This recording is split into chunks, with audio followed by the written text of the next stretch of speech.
Assalamualaikum warahmatullahi wabarakatuh. Perkenalkan, nama saya Bagas Koro dengan NIM 4012211069. Baik, di sini saya akan menjelaskan materi pada mata kuliah Hukum Diplomatik dan Konsuler dengan soal yaitu di dalam hukum diplomatik terdapat prinsip-prinsip. Jelaskan secara detail prinsip-prinsip hukum yang dikenal dalam hukum diplomatik.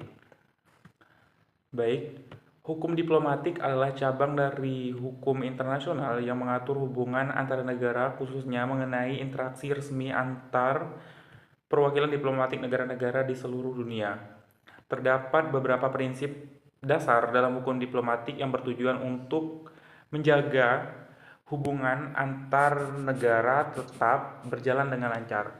Meskipun seringkali ada perbedaan politik, ekonomi, atau sosial di antara negara tersebut, prinsip-prinsip ini juga menjamin bahwa para diplomat dapat menjalankan tugas mereka dengan aman, terlindungi, dan bebas dari gangguan oleh negara tuan rumah.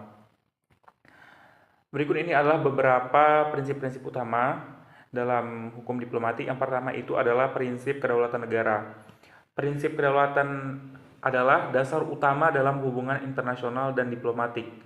Negara adalah entitas yang berdaulat, artinya memiliki otoritas penuh atas wilayahnya dan tidak tunduk pada kekuasaan negara lain.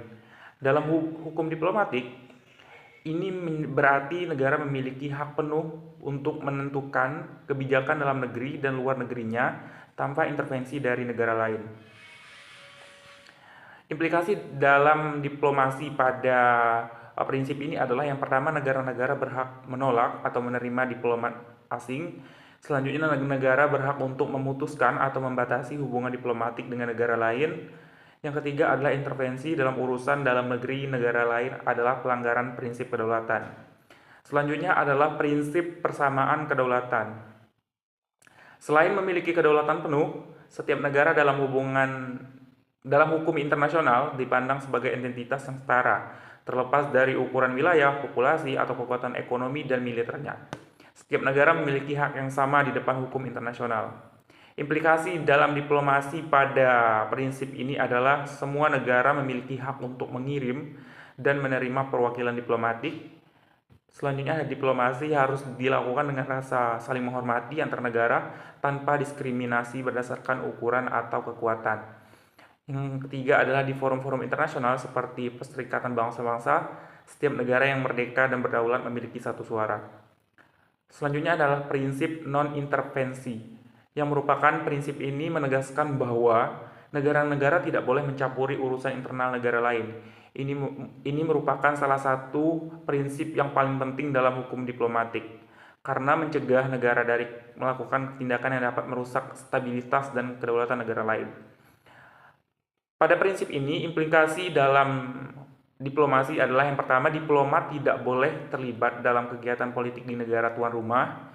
Selanjutnya adalah negara tuan rumah tidak boleh memaksakan kebijakan dalam negeri mereka kepada diplomat atau perwakilan asing. Selanjutnya adalah hubungan diplomatik harus berdasarkan dialog dan negosiasi yang damai, bukan tekanan atau paksaan. Selanjutnya adalah prinsip kekebalan diplomatik. Kekebalan diplomatik adalah hak yang diberikan kepada diplomat dan properti diplomatik agar mereka tidak tunduk pada yurisdiksi hukum negara tempat mereka ditempatkan. Ini termasuk kekebalan dari penuntutan pidana, perdata, dan administratif, serta perlindungan khusus terhadap kedutaan besar, konsulat, dan kendaraan resmi. Aspek kekebalan diplomatik pada prinsip ini adalah yang pertama, kekebalan pribadi diplomat. Diplomat tidak dapat ditangkap, ditahan, atau diadili oleh negara tuan rumah, kecuali jika status diplomatiknya dicabut atau dia dinyatakan sebagai persona non grata. Selanjutnya adalah kekebalan properti diplomatik. Pada ini, bangunan kedutaan besar, konsulat, dan properti diplomatik lainnya tidak boleh dimasuki tanpa izin dari negara pengirim. Selanjutnya adalah kebebasan komunikasi. Diplomat memiliki hak untuk berkomunikasi secara bebas dengan negaranya melalui saluran diplomatik yang dilindungi seperti tas diplomatik yang tidak boleh dibuka atau disita. Selanjutnya adalah tujuan kekebalan diplomatik. Yang pertama, untuk memungkinkan diplomat melakukan tugasnya dengan bebas tanpa rasa takut terhadap gangguan atau intimidasi dari negara tuan rumah. Selanjutnya adalah untuk melindungi keamanan dan rahasia negara pengirim di negara asing. Yang kelima adalah prinsip persona non grata. Prinsip persona non grata memungkinkan negara tuan rumah untuk menolak atau mengusir diplomat asing tanpa memberikan alasan spesifik. Jika seorang diplomat dinyatakan sebagai persona non grata, dia harus meninggalkan negara tersebut dalam jangka waktu yang ditentukan. Implikasi pada prinsip persona non grata adalah yang pertama, negara tuan rumah berhak menyatakan seorang diplomat sebagai persona non grata jika mereka merasa diplomat tersebut telah melanggar hukum atau bertindak tidak sesuai dengan norma diplomatik. Selanjutnya adalah negara dinyatakan sebagai persona non grata, diplomat tersebut tidak lagi memiliki kekebalan diplomatik dan dapat dikenai tindakan hukum jika tetap berada di negara tersebut. Selanjutnya yang keenam adalah prinsip resiprositas atau timbal balik. Prinsip timbal balik merupakan aturan tidak tertulis yang menyatakan bahwa perlakuan yang diberikan oleh suatu negara kepada diplomat negara lain harus dibalas dengan perlakuan yang setara. Ini adalah prinsip yang mendasari banyak aspek dari hubungan diplomatik. Implikasinya pada prinsip ini adalah yang pertama, jika suatu negara memberikan kekebalan diplomatik yang luas kepada diplomat dari negara lain, maka negara tersebut diharapkan menerima perlakuan yang sama untuk diplomatnya di negara lain. Selanjutnya, jika sebuah negara memutuskan hubungan diplomatik dengan negara lain, negara tersebut diharapkan menerima langkah serupa dari negara lain. Yang ketujuh adalah prinsip fungsi diplomatik.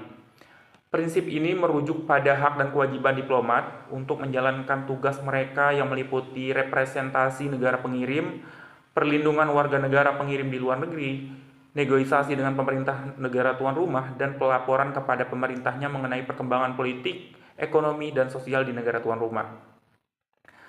Implikasi pada prinsip ini adalah yang pertama, diplomat harus menjaga hubungan baik dengan pemerintah negara tuan rumah dan tidak boleh ikut campur dalam urusan politik domestik. Selanjutnya adalah diplomat bertanggung jawab untuk memberikan informasi yang akurat dan tepat waktu kepada negara pengirim mengenai situasi di negara tuan rumah. Yang kedelapan adalah prinsip kesucian misi diplomatik.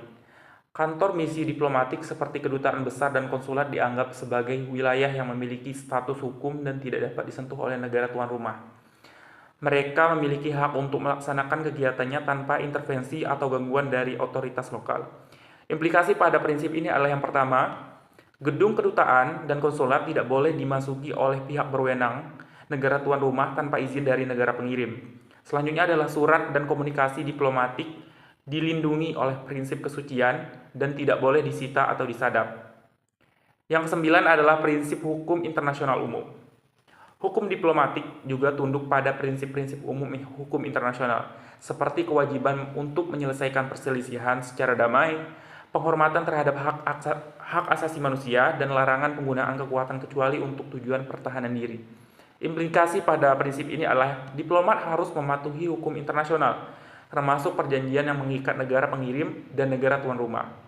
Selanjutnya adalah setiap tindakan diplomatik yang melanggar hukum internasional seperti spionase atau campur tangan dalam urusan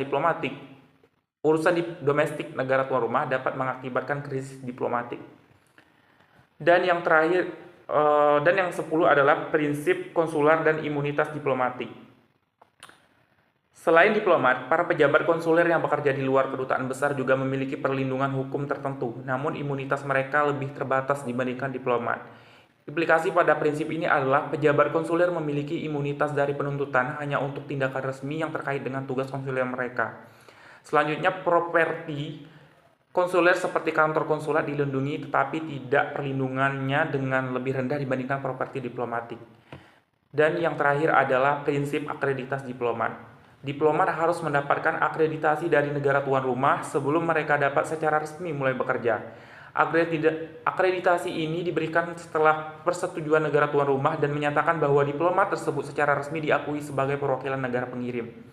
Implikasi pada prinsip ini adalah negara tuan rumah memiliki hak untuk menolak akreditasi diplomat jika mereka merasa tidak sesuai. Selanjutnya adalah diplomat yang tidak memiliki akreditasi yang sah tidak dapat menjalankan fungsi diplomatik mereka. Kesimpulan pada pembahasan kali ini adalah prinsip-prinsip dalam hukum diplomatik dirancang untuk memfasilitasi hubungan antar negara yang damai dan teratur. Dengan memberikan kekebalan menghormati kedaulatan, dan menetapkan standar yang jelas mengenai fungsi dan diplomatik. Hukum diplomatik membantu mencegah konflik dan mendukung dialog internasional yang produktif. Baik, sekian penjelasan dari saya. Saya akhiri. Wassalamualaikum warahmatullahi wabarakatuh.